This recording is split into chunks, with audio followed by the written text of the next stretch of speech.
RDC TV. O Rio Grande se conecta aqui. Segurança Pública. Polícia prende os 2 últimos bandidos que estavam foragidos após ataque a bancos em Ibiraiaras, no norte do estado. Criminosos estavam escondidos em um matagal. Em Arroio dos Ratos, na região carbonífera, 4 criminosos morreram após confronto e perseguição com a Brigada Militar. Novo governo, confirmado o segundo nome do primeiro escalão da gestão de Eduardo Leite. Ex-presidente do Instituto de Previdência do Estado, Otomar Vivian, vai assumir a Casa Civil. E ainda, Tarcísio Flecha Negra é sepultado na capital. Começa agora o Jornal da RDC. O Rio Grande se conecta aqui.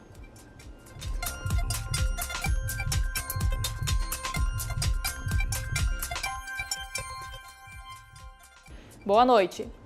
Os 2 assaltantes envolvidos nos ataques a bancos em Ibiraiaras, no norte, que ainda estavam foragidos, foram capturados na madrugada de hoje. Eles estavam escondidos em um matagal e tentavam fugir pela RS 126. Segundo a polícia, eles estavam escondidos em um matagal, a cerca de 4 quilômetros da IRS 126, e foram capturados às margens da rodovia, onde pretendiam pegar carona para fugir. Os presos foram identificados como Rogério da Silva Barcelos, de 38 anos, e Anderson Maurício de Jesus Silva, de 43. Os 2 bandidos são de Porto Alegre e tinham diversos antecedentes criminais, inclusive por assalto a banco. Nesta segunda-feira, criminosos assaltaram 2 agências bancárias ao mesmo tempo em Ibiraiaras, no norte do estado.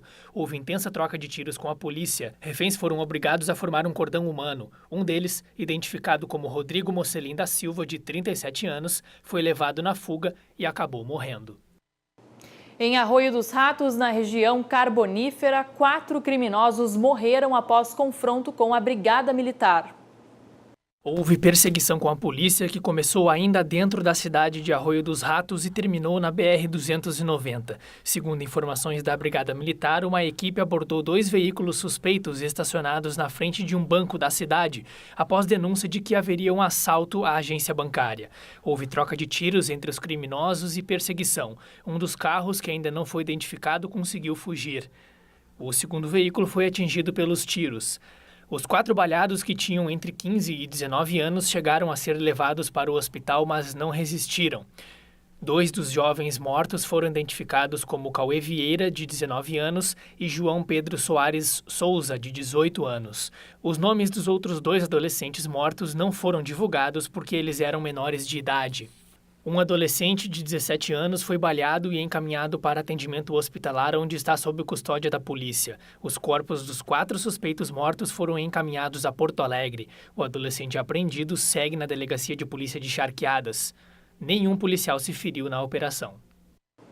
Ariana Arias dos Santos, de 34 anos, que foi esfaqueada nesta terça-feira pelo companheiro dentro de um ônibus aqui em Porto Alegre, não resistiu aos ferimentos e morreu no hospital. Ariana foi esfaqueada na tarde desta terça-feira, dentro de um ônibus na zona leste da capital. Ela sofreu golpes de faca nos braços, abdômen e tórax. A vítima chegou a ser levada ao hospital de pronto-socorro, mas acabou morrendo. O agressor era companheiro de Ariana e foi identificado como Maximiliano Rodrigues Freitas, de 36 anos.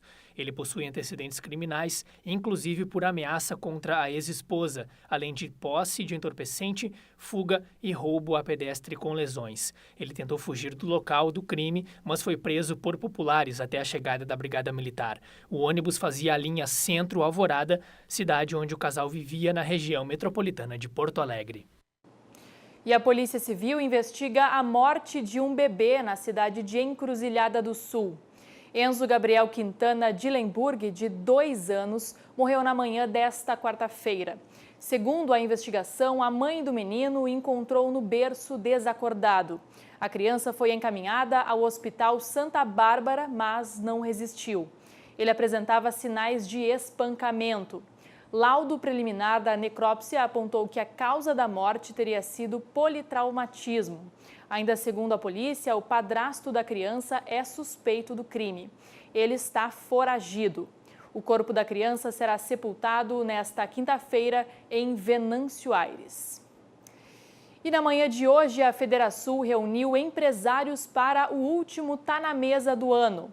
Durante um almoço, os convidados palestraram sobre o futuro do empreendedorismo aqui no Brasil. Como empreender no Brasil a partir do ano que vem com o novo cenário político? Esse foi o tema discutido nesta quarta-feira na Federação em Porto Alegre. Para palestrar, foram convidados os empresários Cristine Grings, presidente da Picadilly, Emerson Voltobel, presidente da CVI Refrigerantes e Pedro Coutinho, CEO da GetNet. A gente vai trazer uma visão de um ambiente bastante otimista para o ano que vem, onde esse ambiente ele ajuda no empreendedorismo, né? Uma redução do desemprego, o governo olhando para ter uma carga tributária menor, simplificação de processos, desburocratização.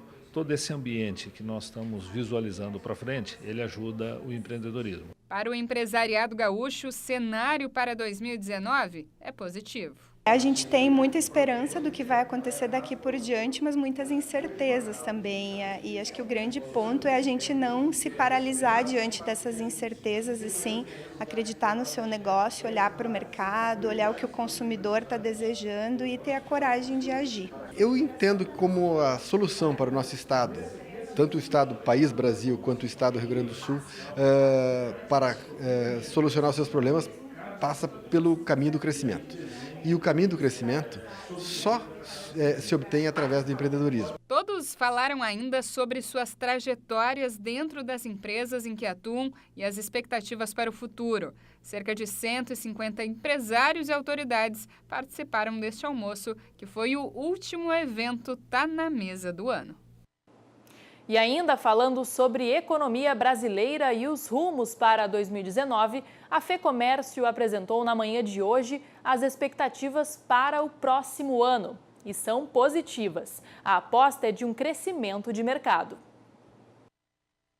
A Federação do Comércio do Rio Grande do Sul aposta em um cenário otimista para o próximo ano.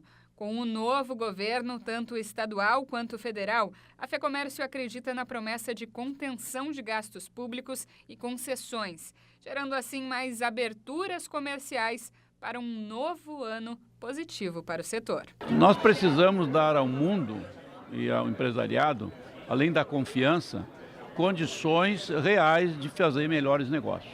Nós precisamos empregar essas pessoas, que estão ainda 12, quase 13 milhões de pessoas desempregadas, que precisam conseguir um emprego, mesmo que informal, porque essa redução de desemprego foi muita gente informal tem aí dentro. Mas essas pessoas precisam voltar a comprar, né? O comércio só vende se alguém está empregado.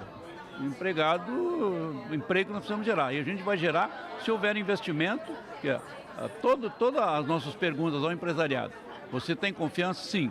Você vai investir agora em empregar pessoas? Ainda não.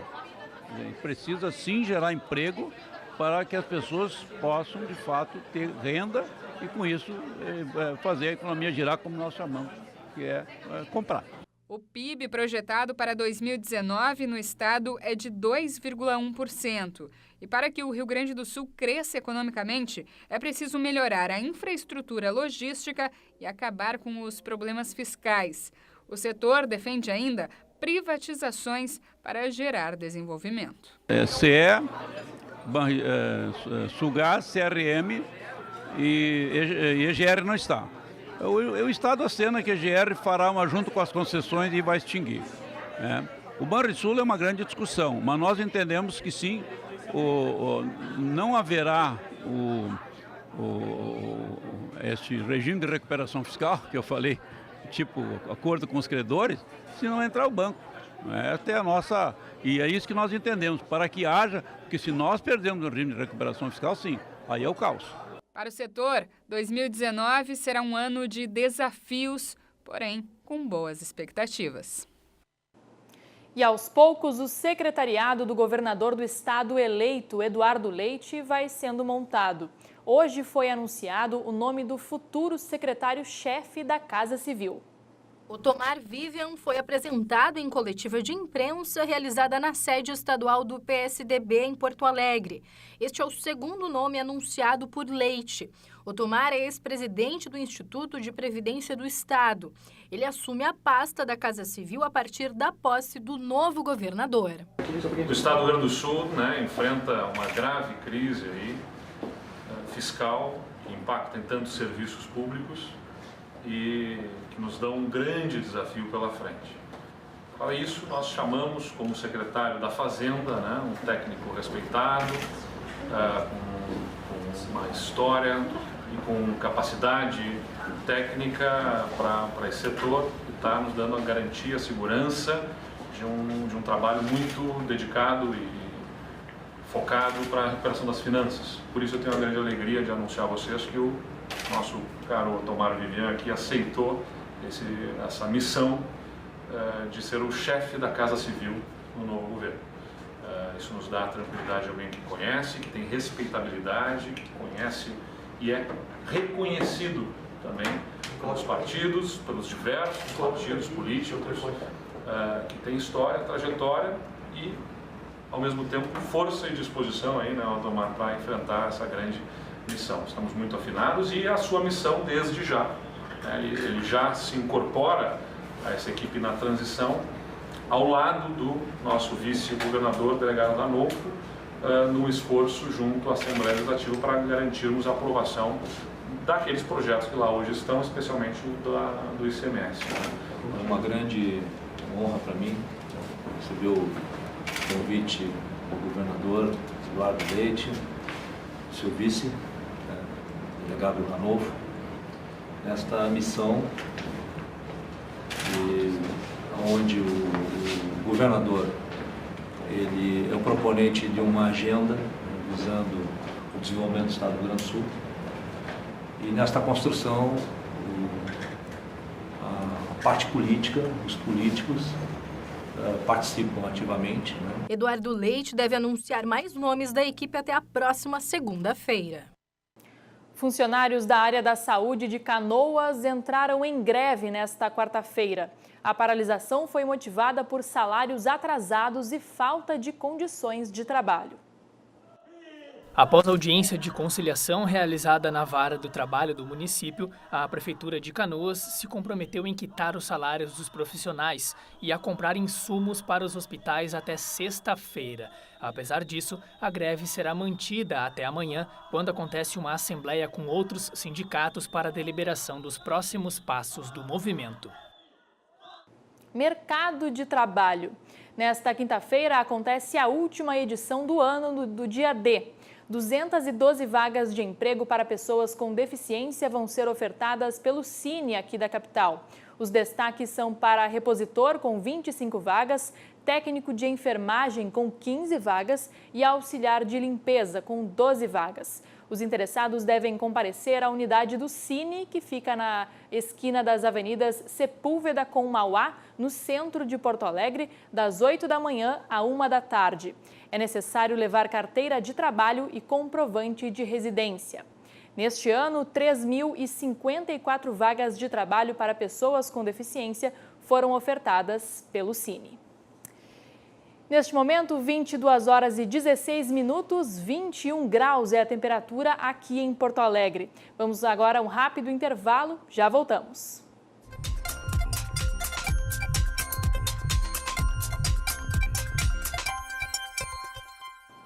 Estamos de volta com o Jornal da RDC. Você nos assiste pelos canais 24 e 524 da NET, mas também pelo site www.rdctv.com.br, pelo Facebook, YouTube e Twitter, RDCTV Digital. Siga a nossa emissora no Instagram, onde você confere diariamente as fotos e vídeos dos nossos bastidores. As estrias são as inimigas de muitas mulheres, é ou não é? E é pensando nisso que o investimento em tratamentos estéticos para combater essas manchas tão indesejadas na pele cresce cada vez mais. Confira! As estrias aparecem em cerca de 55% do público feminino. Nos homens, o percentual é de apenas 25%. Mas como estas manchas que incomodam muita gente surgem na pele? Quem responde essa pergunta pra gente é esta dermatologista especialista em microinfusão de medicamentos na pele. As estrias são um estiramento das fibras elásticas e as fibras do colágeno. Isso causa por uma inflamação que puxa líquido para ela e acaba ficando mais altinha. Por isso que geralmente elas são mais altas no começo e depois elas vão baixando e ficando mais esbranquiçadas. Então é muito comum as pessoas acharem que tem mais de um tipo de estria. Na verdade, é a mesma estria com diferentes evoluções. Para minimizar e combater os efeitos visuais que as estrias causam na pele, existem muitos tratamentos estéticos no mercado. E o que será que a mulherada acha disso? Eu acho que toda mulher tem que se cuidar, não é?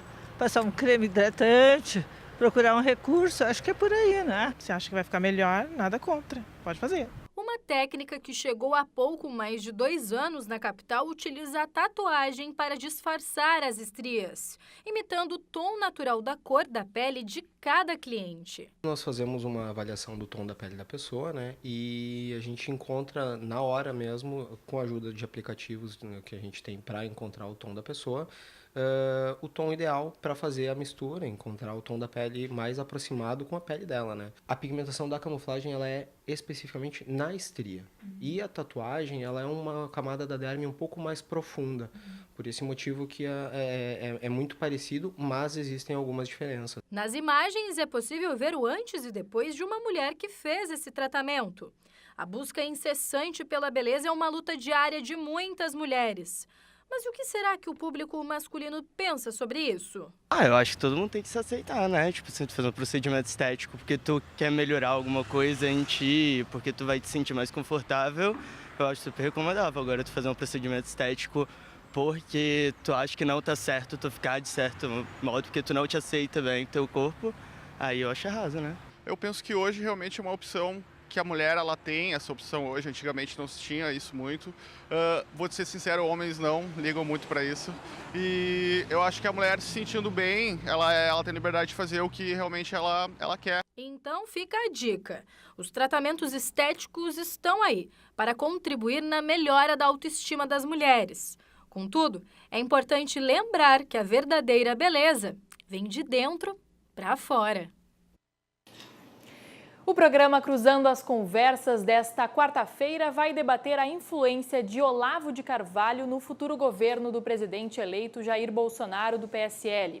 Olavo de Carvalho foi o responsável pela indicação de nomes para 2 ministérios, entre eles o da Educação. O jornalista Luiz Cláudio Farias será o mediador deste debate que começa logo após o Jornal da RDC. Não perca! E a quarta-feira amanheceu com um friozinho de 15 graus aqui em Porto Alegre. À tarde, as temperaturas ficaram amenas, passando facilmente aí dos 20 graus em um dia bem ensolarado. E o tempo seco prossegue sobre o estado nesta quinta-feira. Veja só. Na capital, as temperaturas ficam amenas. O dia começa com mínima de 15 graus e pode chegar aos 26 durante a tarde de sol com algumas nuvens.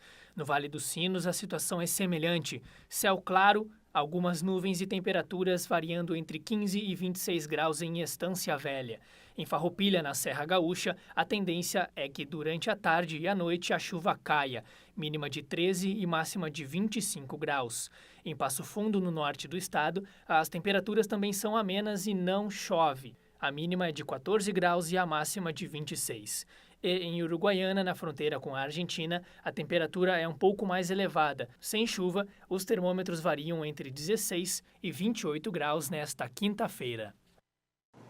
E agora vamos falar de futebol com ele, João Batista Filho. Tudo bem, JB? Boa noite. Tudo bem, boa noite, Fábio. Boa noite para todo mundo que está nos assistindo. A gente começa falando sobre negociações. Afinal de contas, este é um momento que todo mundo quer saber quem chega, quem fica, quem vai para o seu time. E quem nos atualiza as primeiras informações sobre as negociações do Inter é o repórter Guilherme Paz. Segundo o scout, o mercado Milan da Itália tem interesse em contar com Rodrigo Dourado no ano que vem. Ainda segundo o site, o time italiano sabe que precisa desembolsar de 12 a 15 milhões para ter o volante no ano que vem. E com uma proposta desse valor, o Inter deve sim vender Rodrigo Dourado. Já o atacante Wellington Silva, que tem o seu contrato por empréstimo com o Inter até o dia 31 de dezembro de 2018, já tem apalavrado o seu salário para 2019. Mas a parte mais difícil, o acordo de Inter e Fluminense para contar com o jogador no próximo ano, ainda não aconteceu, mas seguem as tratativas. Com as informações do Inter, Pedro Oliveira. Obrigado, Pedro, trazendo as informações do Internacional, tudo que aconteceu no dia colorado, principalmente essas movimentações do mercado de transferência. E o Guilherme Paz, o Gui Paz, acompanhou o Grêmio, tudo o que aconteceu nos bastidores do tricolor, que também tem suas novidades. O goleiro Felipe Migelário, de 19 anos de idade, teve seu contrato renovado com o Grêmio na manhã de hoje. O jovem arqueiro, que já foi convocado por Tite para integrar o grupo da seleção brasileira em treinamentos. Outro, que está prestes a renovar, a pedido de Renato Gaúcho, é o experiente lateral direito Léo Moura, que aos 40 anos de idade afirmou que vai jogar até os 42. Mais um, que não deve permanecer na capital gaúcha, é o meio-campista Douglas, que interessa muito ao Vasco, e seu futuro deve ser decidido ainda esta semana. E outro, Cícero, autor do gol da final da Libertadores da América em 2017 na Arena, interessa a Figueirense e a Fluminense, mas já afirmou publicamente que o seu interesse mesmo é jogar pelo Grêmio na temporada do ano que vem. Tá certo, obrigado Gui, trazendo todas as novidades, as atualizações, enfim, do dia do Grêmio, quem sai, quem fica. E hoje, infelizmente, principalmente para a torcida gremista, mas para o Rio Grande do Sul, para o Brasil inteiro, que gostava de acompanhar, de estar perto de Tarcísio Flecha Negra, ele infelizmente nos deixou. Morreu na madrugada desta quarta-feira José Tarcísio de Souza, mais conhecido como Tarcísio Flecha Negra. Tarcísio é o jogador que mais vestiu a camisa do Grêmio, com 721 jogos, e o segundo que mais fez gol com a camisa do tricolor, com 226 gols. Flecha Negra jogou por 13 anos no tricolor e ganhou títulos como Brasileirão, Libertadores e Mundial. Depois da carreira no futebol, Tarcísio tentou se eleger vereador de Porto Alegre nas eleições de 2004, mas sem sucesso. Em 2008, ele se elegeu vereador pelo PDT e foi reeleito em 2012 e 2016. Infelizmente uma triste notícia, um dos principais ídolos da história do Grêmio, um cara que tem uma história linda, que como a gente viu aí é simplesmente o jogador que mais atuou com a camisa tricolor. Isso não vai ser superado, essa marca fica para sempre com o Tarcísio. Isso aí, vai deixar saudades, né, JB? Muito obrigada pela tua participação, o Jornal da RDC termina aqui, obrigada também pela sua companhia. Fique agora com o programa Cruzando as Conversas. Boa noite. Boa noite.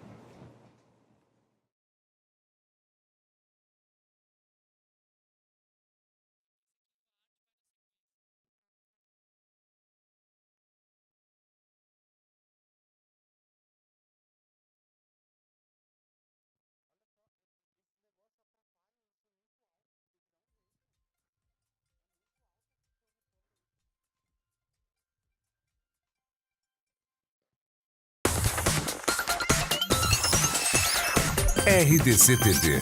O Rio Grande se conecta aqui.